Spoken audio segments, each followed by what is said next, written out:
Let's start with the strange and slowly work our way towards the most terrifying ones on the list. Number 7. The Russian Doomsday Cult. The Russian Doomsday Cult would make international news in November of 2007, when around 35 of their members barricaded themselves inside of a small cave in Russia's Penza region. And when authorities went down to investigate and remove them from the cave, the cult members would respond by threatening to blow themselves up. With some of the members even bringing their children inside of the cave, police were left with no option but to wait them out. But before I tell you how this all ends, let's first cover the origins of this mysterious group and how they got to that point. The cave dwellers were originally part of the Russian Orthodox Church, but they would end up leaving the church when a self-proclaimed prophet named Pyotr Kuznetsov convinced them that the world would soon be coming to an end. Pyotr would refer to his new followers as the Chosen Ones, which made them feel special. Pyotr would ban his followers from eating processed foods, watching TV, or handling money.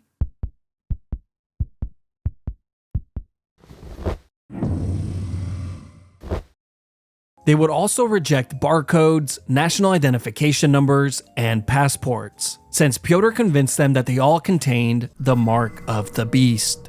But after some time had gone by, his followers began to ask questions. Hey, Pyotr. Yeah? You know how you've been talking a whole lot about the end of the world and all? Yeah? Well, me and the others been wondering, when exactly is it? Well, What you mean? May 2008. Yeah, May 2008. Which was 6 months away. The group was then instructed to enter a small cave and patiently wait for the world to come to an end. The cult members entered the cave in November 2007, but conveniently enough, Pyotr would not be joining them. Instead, he had convinced his followers that since the world was ending, they would no longer need their personal possessions. With authorities speculating that he was busy selling off his followers' belongings, he was quickly arrested and taken into custody. If only he could have predicted his arrest. Okay, I'll see myself out. The cult members would oddly enough still remain inside of the cave, and 5 months would go by with no one entering or leaving. But on March 28th, 2008, 7 women finally had enough, exiting the cave and immediately seeking medical attention. A few days later, a portion of the cave would end up collapsing, leading more members to rage quit and exiting the cave. With some members still refusing to leave, the police would have the brilliant idea of bringing Pyotr down to the cave, where he would instruct his followers to exit. But they refused. And on May 16th, 2008, the last 9 members of the cult would finally emerge from the cave, due to the toxic fumes produced by 2 of the members who had died over the winter. With authorities expecting their exit, they greeted them with a cow, since they refused to drink milk that contained a barcode. As for Pyotr, authorities would discover that the man actually slept inside of a coffin, further solidifying the fact that he was completely insane, where he would end up inside of a psych ward. Number 6. Aum Shinrikyo.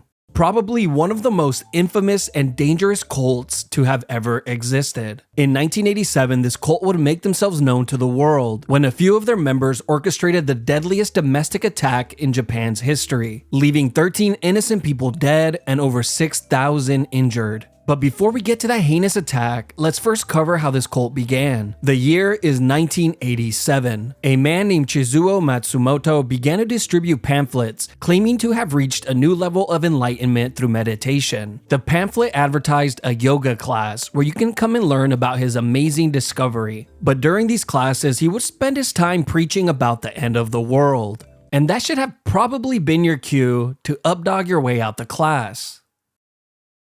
What's that? Nothing much, man. What's up with you? I don't get it. And over the course of a few years, he managed to garner dozens of loyal followers, naming the group Aum Shinrikyo, which roughly translates to the Supreme Truth. And in 1992, Chizuo Matsumoto would gain even more followers when he released a book titled Declaring Myself the Christ, which had a picture of him on the cross as the cover. At its peak, the cult would grow to over tens of thousands of members that spanned over multiple countries. His followers would even state that if people would just take a moment to listen to their enlightened leader, they too would see the light. But without warning, on the morning of March 20th, 1995, tragedy would strike, when a total of 5 chemical weapon attacks took place in the Tokyo subway system, killing 13 innocent people and injuring around 6,000 others. The attacks would quickly backfire as the authorities began to arrest everyone involved, including the cult leader. These attacks were meant to initiate the apocalypse, and once the world had collapsed, the cult would rise to rule the world in the way that they saw fit. But instead, the attacks led the leader and 6 high-ranking members directly to death row, where they were held until their execution date, which came on July 6, 2018. Number 5. Heaven's Gate. Heaven's Gate was an American religion movement that began to garner a following in Southern California during the mid-1970s. The group has been characterized as a UFO religion cult, whatever the hell that means. The followers of this cult believed that they could transform themselves into immortal extraterrestrial beings once they rejected their human nature, something that they would refer to as reaching the next level, which I guess they ultimately did, but more on that later. The group was started by Marshall Applewhite and Bonnie Nettles, who after confiding in each other would come to the conclusion that they were the 2 witnesses described in the book of Revelation, which would make them prophets. Fully convinced, they would attend church groups where they would present themselves as the 2. And I can only assume how funny that must have been. He broke the bread and gave it to them, saying, this is my body. Excuse me? Yeah? Sorry to interrupt, but I just want to let you guys know that, well, we are the 2. What does that mean? Like, the 2. I'm not following. You know, like what 2? The 2 from the book of Revelations? Right. Get a load of this guy. That's funny. But somehow the 2 would begin to garner a following when they began to hand out flyers advertising their seminars, like this one, claiming to be from the next level, leaving their higher being self to come down to earth to help others. And somehow they managed to recruit around 39 loyal followers. Now, one of the strangest and most terrifying thing about this cult was the fact that all male members were required to be castrated, which we can all agree is a wild thing to just throw out. The group would first try to do the procedure in-house, almost killing one of their members. So all future castrations would take place at the local hospital. The group would be left in complete shock when one of the 2 founding leaders, Bonnie Nettles, would suddenly pass away. This would cause the entire cult's belief system to collapse, since they originally preached that all members were to ascend alive inside of a UFO. So Applewhite made a few adjustments to their beliefs and would come to the conclusion that only the person's soul would be taken by the spaceship. 12 years would go by, and the members of Heaven's Gate grew tired of waiting. And on March 26, 1997, the San Diego County Sheriff's Department would discover a horrifying scene. Inside of a rented mansion laid 39 lifeless bodies, including the cult's leader, bringing Applewhite's revelations to fruition. And in his own words, the members of Heaven's Gate had finally graduated.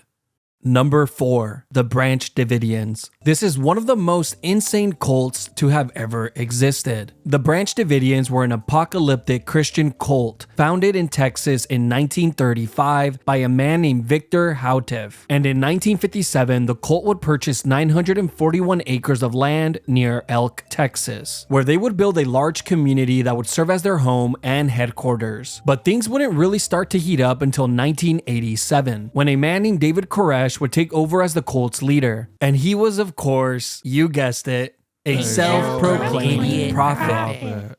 According to David, he was appointed by God as a prophet with the task of bringing the day of judgment. But David's downfall would start when he began to illegally collect and stockpile dozens of guns and thousands of rounds of ammunition, since he was preparing for the upcoming apocalypse. And on February 28, 1993, federal agents would arrive at the cult's doorsteps with a search and arrest warrant in hand. But the Davidians cult members had no intentions of allowing them inside or arresting their leader. And within moments, gunshots began to go off. In the gunfire, 4 federal agents and 6 Davidians would end up losing their lives. But this was just the beginning. The cult members would go on to barricade themselves inside of their compound for 51 days. But eventually, the FBI was given the green light to enter, firing multiple tear gas canisters inside, and shortly after, the entire building would erupt in flames. And to this day, no one really knows who started the fire, but after it was lit, the standoff would end within the hour, with 76 Davidians and their leader perishing in the fire or by smoke inhalation. And for the high-ranking cult members who managed to escape with their lives, they would end up inside of a cell. Number 3. Order of the Solar Temple. This apocalyptic cult would make national headlines on October 4th, 1994, when 2 fires would break out in Switzerland, one at a farm and the other in a chalet. When the paramedics arrived at the scene, they would discover a total of 48 burned bodies across both locations. They had all been wearing white cloaks, but strangely enough, some of them also had a plastic bag over their heads. They were all laid out flat on the ground and in a circle. One of the sites was even surrounded by mirrors and the cult's symbols. On arrival, officers would also discover that the fires had been ignited with a remote control device. And since this was the early 1990s, they were clearly showing off. But these fires wouldn't be an isolated incident. In fact, this was just the beginning. 1 year later, on December 15th, 1995 in France, 16 burned bodies would be discovered, laying in the formation of a star. Then 2 years later, on March 22nd, 1997, 5 more members would be discovered in Canada. They were yet again set ablaze by a remote-controlled device. Now, here's the terrifying part. Remember those plastic bags? Well, apparently multiple cult members refused to drink the poison on the night of the sacrifice, where they were then held down against their will and had plastic bags placed over their heads. This was not a choice. Everyone had to participate. The reason why these cult members took part in these rituals was because they believed that the end of the world was near, and by leaving Earth, their souls would ascend to another planet, inevitably escaping the apocalypse. Number 2. Movement for the restoration of the 10 Commandments of God. Could they not have thought of a shorter name? Now, this will probably be one of the most tragic endings to a cult that you will ever hear. But before I tell you how this all ends, let's first cover the cult's rise and beliefs. This was a religious movement that took place in Uganda from 1989 through the early 2000s. The group would claim to be a religious movement, garnering around 5,000 members at its peak. However, the rest of the world would categorize this group as a doomsday cult. The cult's beliefs were very simple. Members were strictly to follow the 10 Commandments. They thought that by doing so, they would escape the coming apocalypse. They actually feared breaking the commandments so much that a lot of the members outright refused to speak and would instead communicate using sign language, adapting the classic winning strategy of you can't lose if you don't play, which is a strategy that I have been using for years, making my friends absolutely jealous, since they say stuff to me like, "You literally don't even leave the house. You don't do anything anymore. And what happened to you?"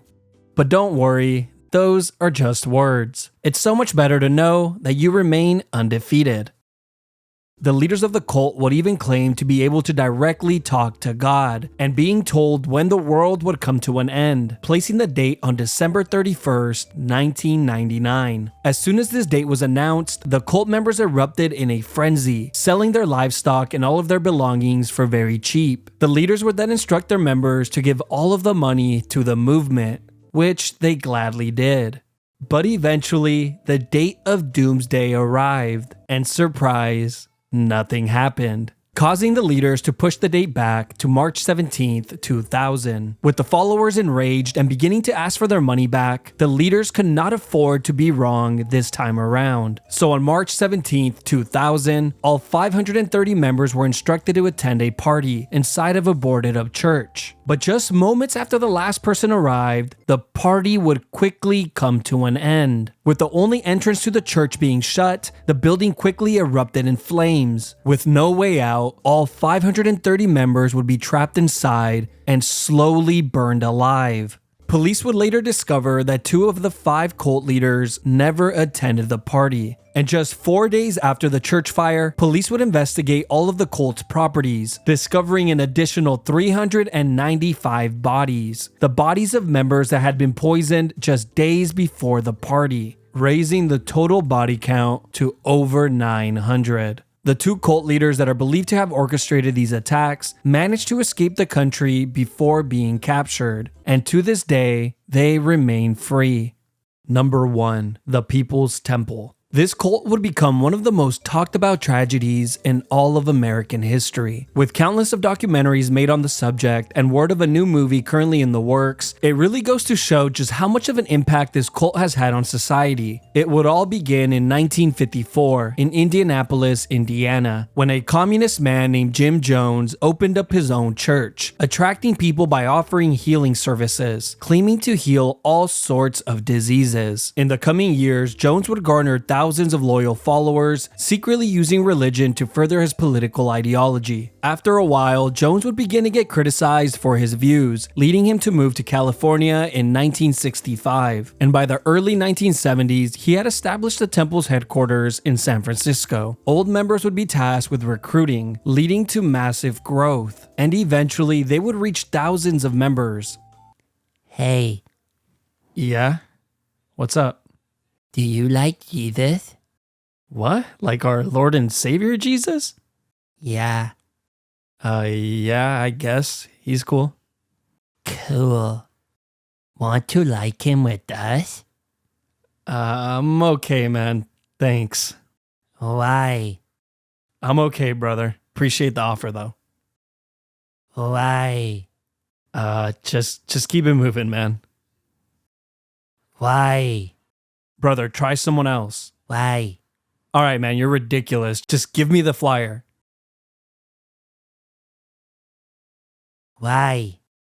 Okay, I can't do this. But the next step would come in 1974 when Jones would acquire close to 4,000 acres of remote land in Guyana in South America, a place he would call Jonestown, slowly sending over members as they would begin to build homes and inhabiting the land. He convinced his followers to move by selling them the vision of paradise, a place where they can live freely without the government getting involved. For Jones, creating a socialist society had always been his goal, and it was finally taking shape. By 1977, around 900 members lived on the compound, and this would also be the same year that Jones would permanently join them. But the moment he arrived, things quickly changed. Everyone was expected to work 8-hour days, followed by classes at night, where they would learn about socialism. Jones had effectively begun to brainwash his followers, even taking on the name Father.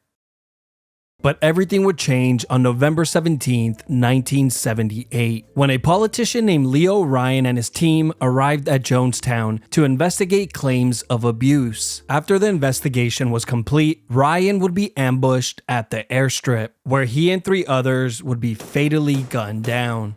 Jones, knowing that the end was near, had a few helpers prepare a giant tub of grape-flavored drink, adding to it a concoction of drugs and cyanide. He would then instruct all of his followers to drink a cup. Not knowing what was in it, his followers blindly followed his instructions. And with that cup, they had all but sealed their fate. More than 900 people, including Jones, would end up dying shortly after. This incident would create the famous saying, "Don't drink the Kool-Aid," meaning to not blindly follow a leader or ideology without questioning or critical thinking, or you just might end up like the people at Jonestown.